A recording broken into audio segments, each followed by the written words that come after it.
Sea levels in recent decades have been rising each year by millimeters and now threaten to increase by centimeters and even more.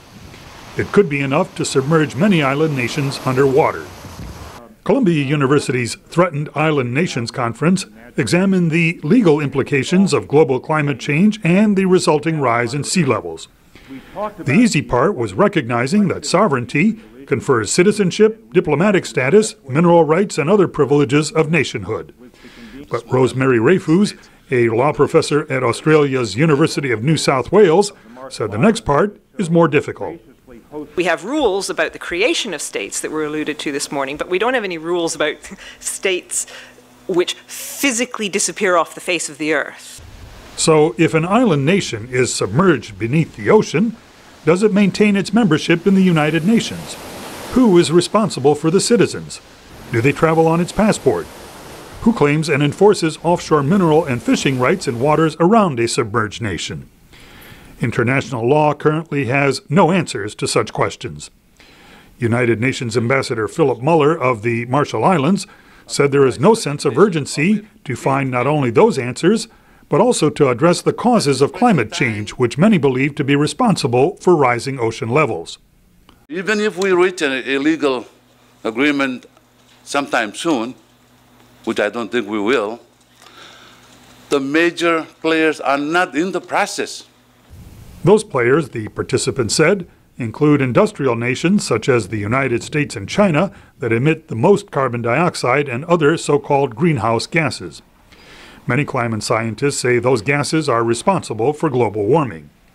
Mary Elena Carr of Columbia University's Earth Institute said what is now an annual sea level rise of a few millimeters will increase dramatically by the year 2100. There's just no escaping 1 meter by 2100. No escaping that. Could it be more? Absolutely. Is it likely to be 10? No. The reason, she says, are industrial greenhouse gases that trap heat in the upper atmosphere.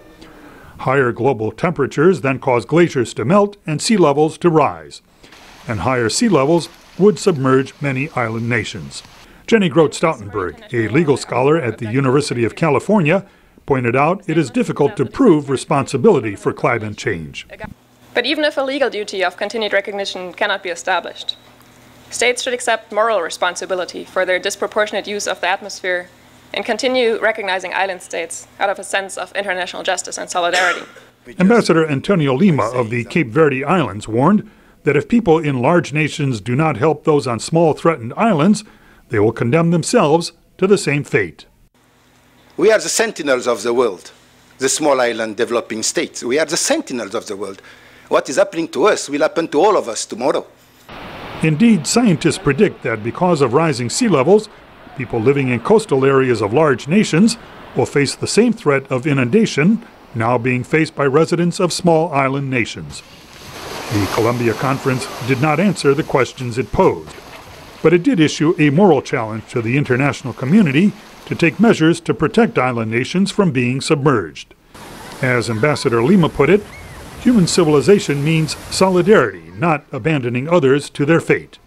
And time to avert that fate, he said, is running out. Peter Fedynsky, VOA News, New York.